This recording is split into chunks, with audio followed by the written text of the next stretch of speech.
We're going to be joined now by ABC News military consultant Steve Ganyard, former fighter pilot, Pentagon official, and Aaron David Miller of the Woodrow Wilson Center. Spent most of his career negotiating with Israelis and Palestinians for both Republican and Democratic presidents. And Steve, let me begin with you. If Israel does decide to go in on the ground, what would this operation look like? How long would it last? I noted that Prime Minister Netanyahu told his cabinet this morning it could take time.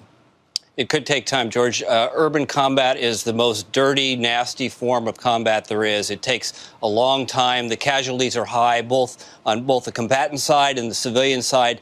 I think the Israelis are going to do everything they can to stay out of an urban conflict and keep their troops out of Gaza. And one of the reasons they've been able to hold off so far, for the most part, the remarkable success of that Iron Dome shooting down the Hamas rockets. Not a single Israeli killed so far.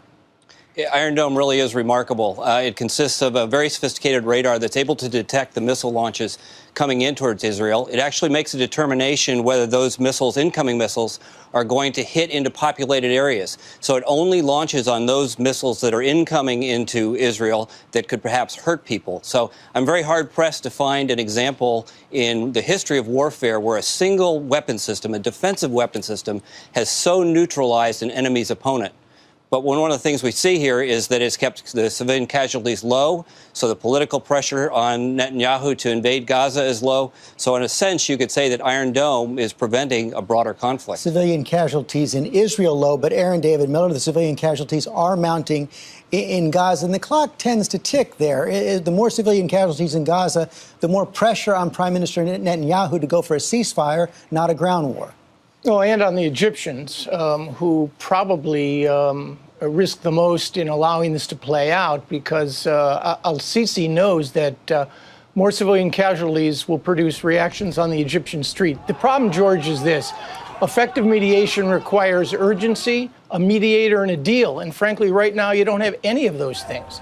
Hamas and Israel are simply not done.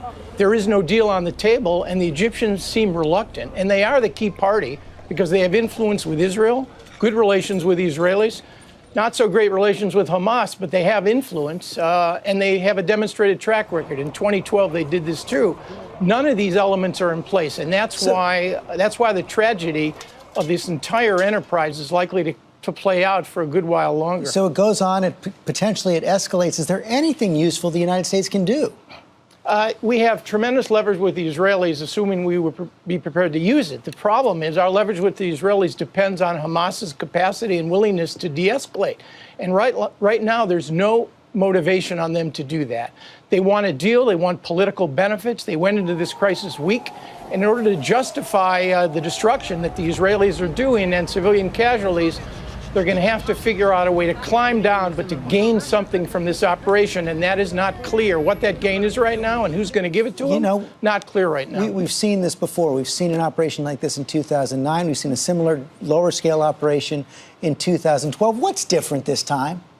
The reality is, other than Iron Dome, I think Steve is absolutely right. It's a paradox. It both prevents a ground operation and creates additional political time and space for the Israelis not to conclude this quickly. But at the end of the day, George, I'm telling you, I can write the script on how this is going to end.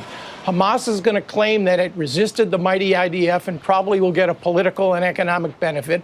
The Israelis will argue they've degraded Hamas's capacity.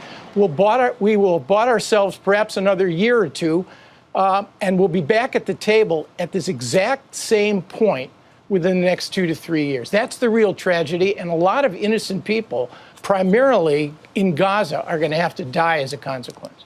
Aaron Miller, Steve Ganyard, thanks very much.